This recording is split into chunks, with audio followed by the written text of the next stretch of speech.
Aku bertanya, wahai Jibril, walaupun ia mencuri dan walaupun ia berzina? Jibril menjawab, iya, walaupun ia mencuri dan walaupun ia berzina.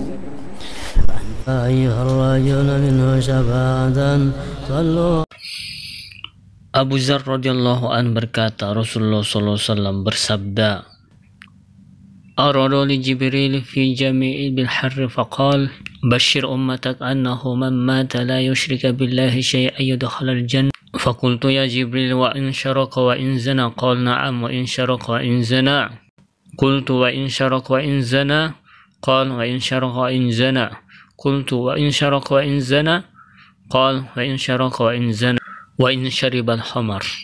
Artinya malaikat Jibril datang kepadaku, ujar Nabi sallallahu alaihi wasallam, di daerah yang tidak berpasir. Lalu ia berkata, sampaikanlah berita gembira kepada umatmu bahwasanya barang siapa meninggal dunia dalam keadaan tidak menyekutukan Allah dengan sesuatu, niscaya ia masuk surga. Kalau orang itu mati membawa iman, dia masuk surga. Lalu aku bertanya, wahai Jibril, walaupun ia mencuri, walaupun ia berzina? Jibril menjawab, ya, walaupun ia mencuri, walaupun ia berzina. Aku bertanya, walaupun ia mencuri dan walaupun ia berzina? Jibril menjawab, walaupun ia mencuri, walaupun dia berzina. Aku bertanya, walaupun ia mencuri, walaupun ia berzina? Jibril menjawab, walaupun ia mencuri, walaupun ia berzina, walaupun ia meminum khamar. Asal mati membawa iman, itu pasti ke surga, ujar Jibril.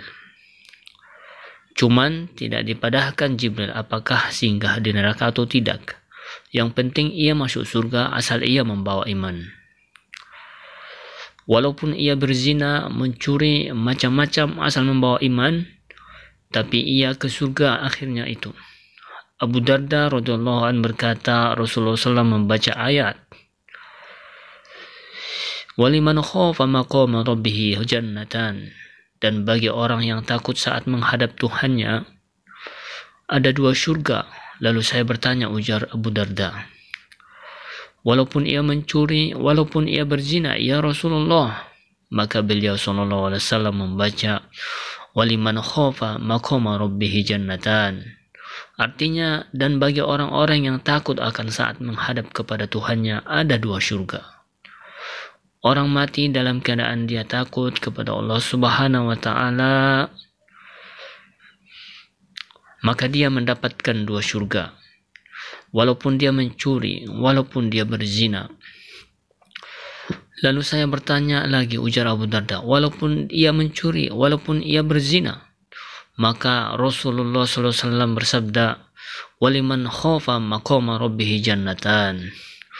Dan bagi orang yang takut akan saat menghadap Tuhannya ada dua surga. Lalu saya bertanya lagi, walaupun ia mencuri, walaupun dia berzina? Wahai Rasulullah, beliau SAW bersabda, wa in ragima anfud Abi Darda. Walaupun Abu Darda tidak suka, ujar Nabi. Pokoknya itu sudah kemurahan Allah. Bila orang mati dalam keadaan takut kepada Allah, ia mendapat dua surga, walaupun dulunya dia mencuri, dia berzina dan sebagainya. Rasulullah SAW bersabda,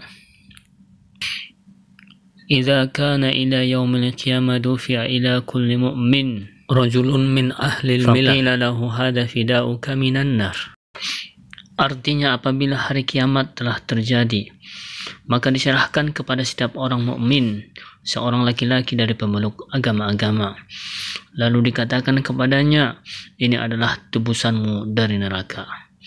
Muslim meriwayatkan dalam kitab sahihnya dari Abu Burda bahwasanya ia menceritakan kepada Ibnu Umar Abdul Aziz dari ayahnya itu Abu Musa. Nabi SAW beliau bersabda, la yamutu rajulun muslimun illa adkhalallahu ta'ala ma kana hum naru yahudian aw nasranian. Tidaklah seorang muslim meninggal dunia melainkan Allah Ta'ala memasukkan pada tempatnya di neraka akan orang Yahudi atau Nasrani. Lalu Umar bin Abdul Aziz meminta kepada Abu Burdah bersumpah dengan nama Allah yang tidak ada Tuhan selain Dia, sampai 3 kali, bahwa ayahnya menceritakan kepadanya dari Rasulullah SAW. Maka Abu Burdah bersumpah bagi yang demikian itu bahwa memang mendengar dari Rasulullah SAW bahwa tempat-tempat kita di neraka itu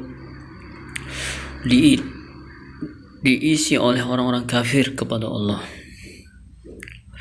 Nah, jadi setiap kita ini meninggal dunia, nah andai kata kita dimasukkan ke dalam neraka, ada penebusnya orang-orang yang agama lain Islam. Itulah yang menebus kedudukan kita di dalam neraka itu. Nah, tempat yang mestinya kita ke neraka diisi oleh orang-orang yang agama lain. Diriwayatkan bahwasannya seorang anak kecil berdiri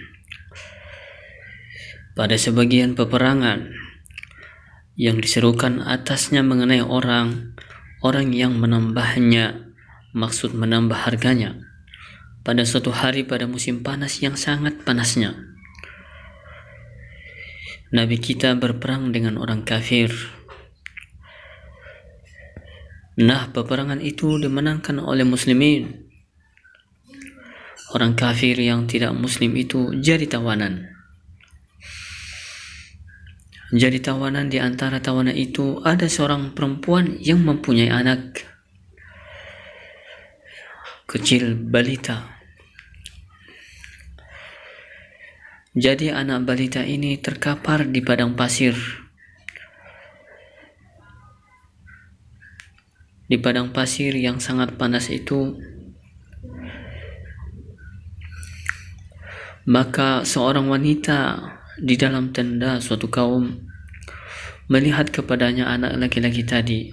Lalu ia datang dengan cepat dan teman-temannya datang di belakangnya, sehingga wanita itu memegang anak kecil itu dan meletakkannya ke dadanya. Kemudian ia melemparkan punggungnya ke tanah lapang yang berkerikil. Jadi anak kecil tadi,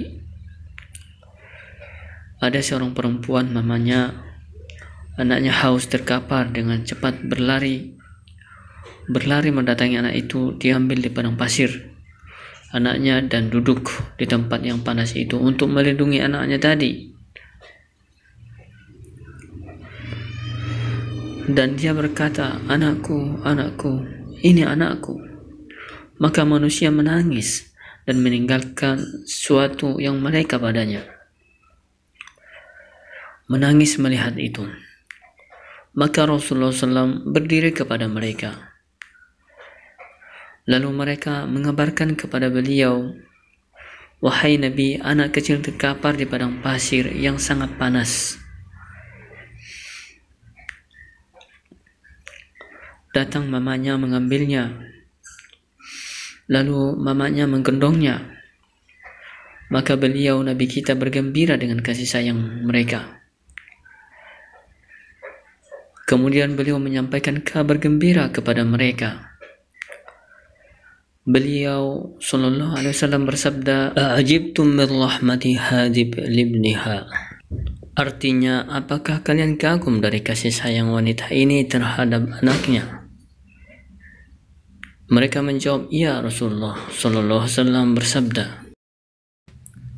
"Fa inna Allah tabaraka ta'ala arhamu bikum min hadib ibniha."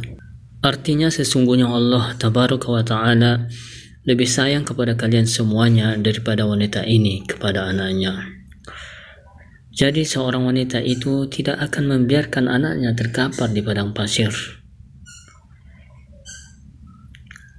di bawah panasnya matahari. Bagaimana sayangnya wanita itu? Nah, Allah sayang lagi kepada hambanya daripada wanita itu sayang kepada anaknya. Artinya Allah tidak akan membiarkan kalau ada hamba itu masuk ke dalam neraka. Tidak akan membiarkan. Mana ada seorang ibu yang membiarkan anaknya masuk ke dalam api? Tidak akan ada seorang ibu yang membiarkan anaknya masuk ke dalam api. Nah, Tuhan lebih sayang lagi kepada hambanya daripada sayang ibu kepada anak itu.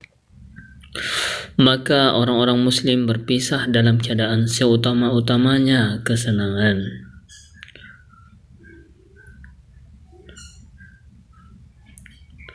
Dan sebesar-besarnya kegembiraan. Yang mendengar demikian tadi, bahwasannya Allah lebih sayang lagi dengan hambanya itu daripada sayangnya perempuan itu dengan anaknya. Maka hadis-hadis ini yang kami mendatangkan padanya Kitabur Roja itu memberi kabar gembira kepada kita dengan luasnya rahmat Allah. Maka kita mengharap daripada Allah Ta'ala agar Ia tidak bermuamalah dengan kita dengan apa yang kita berhak padanya, dan Dia memberi karunia kepada kita dengan apa yang menjadi haknya dengan karunia-Nya, dengan keluasan kemurahan, dengan rahmat-Nya. Amin ya rabbal alamin.